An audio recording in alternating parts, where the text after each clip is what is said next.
बिस्मिल्लाहिर्रहमानिर्रहीम। अस्सलाम वालेकुम। यूट्यूब चैनल पर तारिक मतीन आपको खुशामदीद कहता है। सबसे पहले आपसे दरख्वास्त कि अगर आप चाहें तो चैनल को सब्सक्राइब करें ताकि वो चीज़ें जो मैं चाहता हूँ आप तक पहुँचें वो आप तक पहुँच सकें।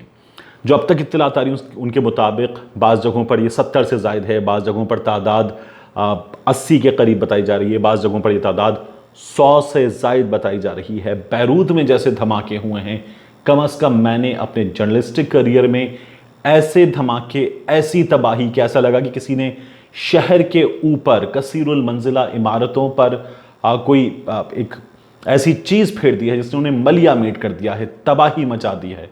और जहां तक निगाह जाए ऐसी वीडियोस मौजूद हैं कि जिनमें पैन करके शहर का एक कई किलोमीटर का एरिया दिखाया गया है और दूर तक तबाही मची है। ऐसी तबाही जो है हर देखने वाला ये कह रहा है कि उसने ऐसी तबाही किसी वीडियो में नहीं देखी, ऐसा धमाका लोगों ने विटनेस नहीं किया।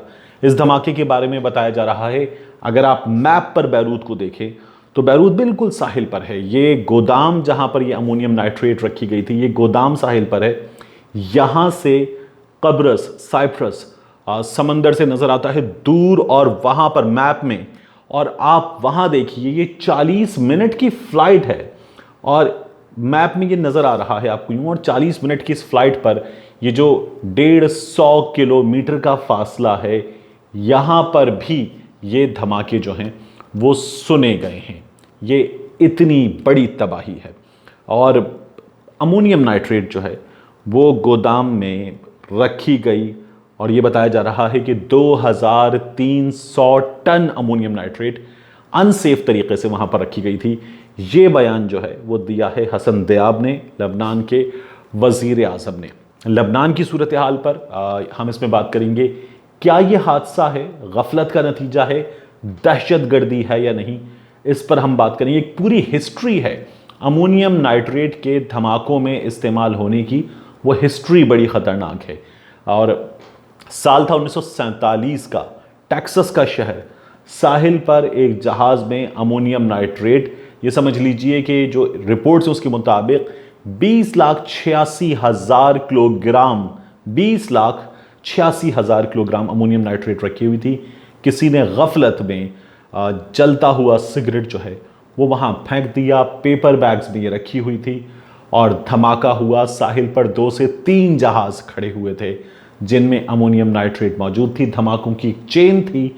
581 लोग इसमें जान से गए और ये बताया जाता है कि तकरीबन 10 मील तक मौजूद जो गाड़ियां थीं वो उलट गई थीं, लोग गिर गए थे, इमारतें तबाह हो गई थीं। इसके बाद इस पूरी हिस्ट्री में आपको नज़र आता है 1995 ओक्लाहोमा सिटी, 168 लोग जान से गए। दहशतगर्दी के लिए किराए पर ट्रक हासिल किए गए, अमोनियम नाइट्रेट से धमाके किए गए थे। बाली बम धमाके इंडोनेशिया में 2002 में हुए थे, 202 लोग इनमें जान से गए थे। बहुत बड़े धमाके थे, बड़ी तबाही मची थी। और उसके बाद 2011 में ओस्लो में धमाके हुए, 8 लोग उनसे जान से गए। और कंस्ट्रक्शन में, माइनिंग की इंडस्ट्री में अमोनियम नाइट्रेट का इस्तेमाल किया जाता है। इससे तबाहकुन धमाके होते हैं, बड़े धमाके करने के लिए इसे इस्तेमाल किया जाता है। वैसे तो आमतौर पर फर्टिलाइज़र का केमिकल है, लेकिन धमाकों के लिए इसे बड़े पैमाने पर इस्तेमाल किया जाता है। यहाँ ये वेयर हाउस जिसमें ये मौजूद थी, 2014 से ये वेयर हाउस था और यहाँ ये 2300 ton ammonium nitrate unsafe handling हो रही थी इसकी, लबनान के हुक्काम के मुताबिक। तो एक तो ये बहुत बड़ी खबर है। इसमें पता ये चल रहा है कि साइप्रस तक की सुने गए। अब आप लबनान की हिस्ट्री देखिए, जब रफ़ीक हरीरी को मारा गया था लबनान के वज़ीर आज़म, तो TNT इस्तेमाल हुआ था और वो TNT इस्तेमाल हुआ था 1800 किलोग्राम धमाकाखेज़ मवाद, और रफ़ीक हरीरी उनके साथी 23 अफराद उन धमाकों में जान से गए थे। अब एक अक़वाम मुत्तहिदा का जो पैनल है वो इसका फ़ैसला भी सुनाने जा रहा था, उसने इसकी तहक़ीक़ात की थी। तो ये लबनान के हालात हैं। लबनान के इन हालात में जहाँ बहुत से सियासी मसाइल हैं, उन सियासी मसाइल में अभी सदर के एडवाइज़र को जो है वो वज़ीर ख़ारिजा एक रोज़ पहले बनाया गया।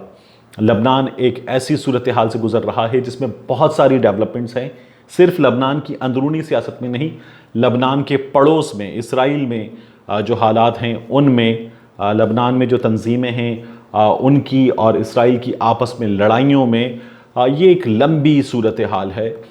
इसमें कुछ भी हो सकता है। इसराइल की तरफ से फौरी तौर पर बयान आया है कि इसराइल का इससे कोई लेना देना नहीं है। खुद लबनान के बाज़ ऑफिशियल्स ने यह कहा है कि यह हादसा है, इसमें इसराइल की इन्वॉल्वमेंट नहीं है। लेकिन अगर आप गुज़श्ता कुछ दिनों की डेवलपमेंट्स देखें तो माइक पॉम्पियो ये कहते हैं, मैंने आपको बारहा बताया भी, कि ये जो तंजीम है लबनान में और लबनान की जो फोर्सेस हैं, इन्हें दहशतगर्द करार दिलवाया है हमने और हम इन्हें अपरूट करेंगे।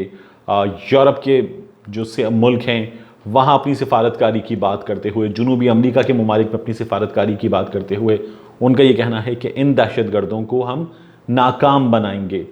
ईरान के हवाले से उन्होंने बात की कि लबनान में मौजूद इन दहशतगर्दों के ईरान से ताल्लुकात हैं, हम ईरान को रोकेंगे। इसलिए इसे एक्सपर्ट इन तमाम चीज़ों से जोड़कर भी देख रहे हैं। ईरान की जानिब से भी जो ख़बरें आ रही हैं उसमें ईरानी ऑफिशियल्स ये कहते हैं कि इस पर तशवीश है और इसका जायज़ा ले रहे हैं। अभी ईद उल अज़हा पर ख़िताब करते हुए जो खुमैनी साहब हैं उन्होंने ये कहा था कि अमेरिका चाहता है कि ख़ित्ते की ताकतों से हमें काट दे, हमें अलग कर दे, लेकिन ईरान जो है अमेरिका की इन कोशिशों को कामयाब नहीं होने देगा। ईरान अपनी जगह डटकर खड़ा रहेगा और ईरान अमेरिका को नाकाम करेगा उसके अज़ाइम में। ये तमाम बातें उन्होंने की हैं और अब इन तमाम बातों के दरमियान ये वाक़या हुआ है। हसन दयाब ये कहते हैं कि इसकी मुकम्मल तहक़ीक़ात होंगी। सोग है, उनका ये कहना है कि हम फाइंड आउट करेंगे कि सिर्फ यही कॉज है, यहाँ पर जो रखा गया धमाका खेज़ मवाद था और फायर क्रैकर्स का ये गोदाम था, इसमें आग लगी थी, सिर्फ यही कॉज है या कोई और चीज़ है जिसने इस जगह इस चीज़ को इस्तेमाल करते हुए ये तबाही मचाई है। इसकी तहक़ीक़ात भी होंगी। लेकिन लबनान को, बैरूत को इन धमाकों ने नाकाबिल तलाफ़ी नुकसान पहुँचाया है। जो ज़ख्मियों की तादाद है वो बताई जा रही है 3000 से ज़ायद। ये इतने बड़े धमाके थे और ये जो जाँ बहक होने वाले हैं इनकी तादाद इससे कहीं ज़्यादा हो सकती है, ये भी बताया जा रहा है। तो इम्कान ये है कि ये गालिब इम्कान ही है कि ये धमाका खेज़ मवाद यहाँ था और इस धमाका खेज़ मवाद की बुरी हैंडलिंग के नतीजे में धमाके हुए हैं। लेकिन लबनान के हालात, लबनान के पड़ोसी, लबनान की सियासत, ख़ित्ते की सियासत, अमेरिका इसराइल की इसमें इन्वॉल्वमेंट, कोई भी चीज़ पॉसिबल है कि यहाँ दहशतगर्दी की वारदात हो सकती है, बैरूनी अनासिर इसमें मुलव्वस हो सकते हैं। मिलते हैं आपसे अगले वीडियो।